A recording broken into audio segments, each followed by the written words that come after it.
السلام علیکم. نن په ټول ملک کې ضمني الیکشن روان دی. د کې پی کې په درې حلقو باندې الیکشن روان دی چې درې ونه د پاکستان تحریک انصاف چیرمن عمران خان ولاړ دی.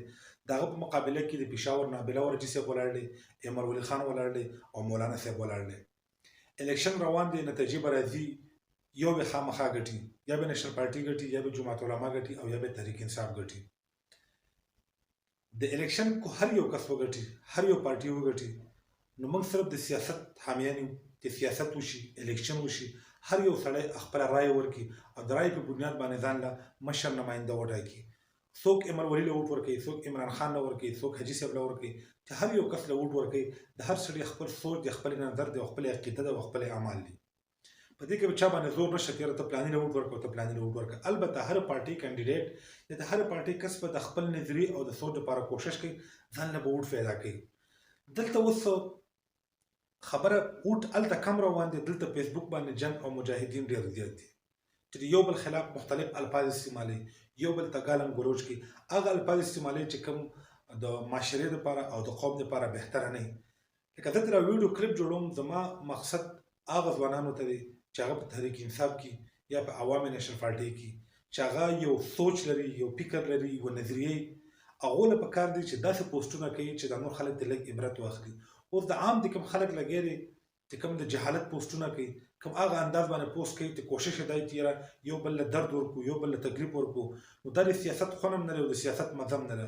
په سیاست کې به ته یو کولاو زړه ساتي، لکه څنګه چې بلال راجي صاحب د ټولو نه مخکې وویل چې زه نتایج تسلیموم او زه خپل شکست منم. نو دغه رنګې لکه په سوشل میډیا باندې هم تاسو چې داسې الفاظ استعمالوئ چې د هغه د وجې د یو بل زړه اردارېږي. وره په دې ملک کې ډېر وخت کې خلکو سیاست وکړله، په دې کې خلکو قربانۍ ورکړې، خلکو شهدا ورکړله. خو ته ځینې الفاظ استعمالوې نو ستا د یو لفظ د وجې به خلکو ته ټیسټ رسېږي، خلکو ته به تکلیف رسېږي. نو خپل الیکشن هر څوک وګټي هغه له خوشحالي مناول پکار دي، خو په دې انداز باندې مناول پکار دي چې بل مسلمان ورور له تکلیف ورنه کړي، یا د بلې پارټۍ ته کوم ملګری دی هغه ته تکلیف ور ونه رسي، یا هغه کار ونه کړي لکه هوایي فایرنګ چې د هغه د وجې خوشحالي په غم کې بدله شي یا خلکو له تکلیف ورکړی شي. اوس خبره د الیکشن روانه ده، په مردان او په چارسده باندې ډېره ښایسته مقابله روانه ده او پېښور او تحریک انصاف وګټو. خو ګوره د خبرې ته لږ سوچ وکړو. په چارسده باندې ټوټل نېشنل پارټي لګیا ده، خو مکمل زور یې په لګولی و. په مردان باندې جماعت العلما او نېشنل پارټي مکمل زور لګولی و. خو واحد د پېښور حلقه وه، د حاجي صاحب حلقه وه چې په دې باندې نه غټه جلسه وشوله، نه په څه غټ پروګرام وشو. نو دغه د وجې حاجي صاحب ته دا شکست میلاو شو.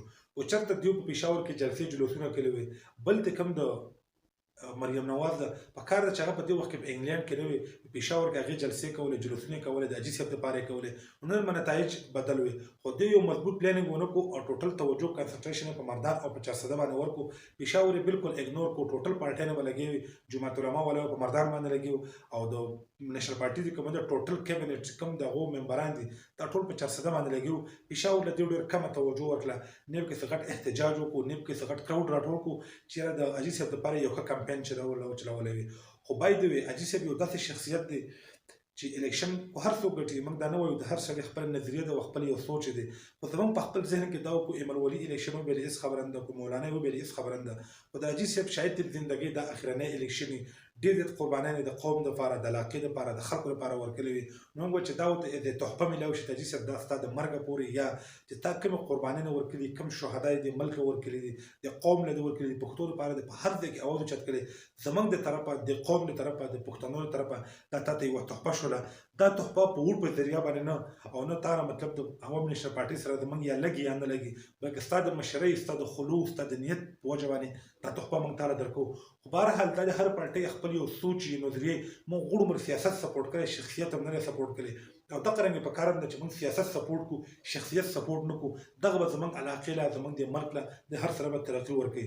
امید د ربه دی چې دا الیکشن به انشاءالله د ملک کې، په د کې پی کې کې به د علاقه کې به خوشحالۍ راولي، ترقیانې به راولي. خپل ځان پر امن ساتئ، لانجې مه کوئ، هوایي فایرنګ مه کوئ چې یو بل مسلمان ته تکلیف ونه رسېږي.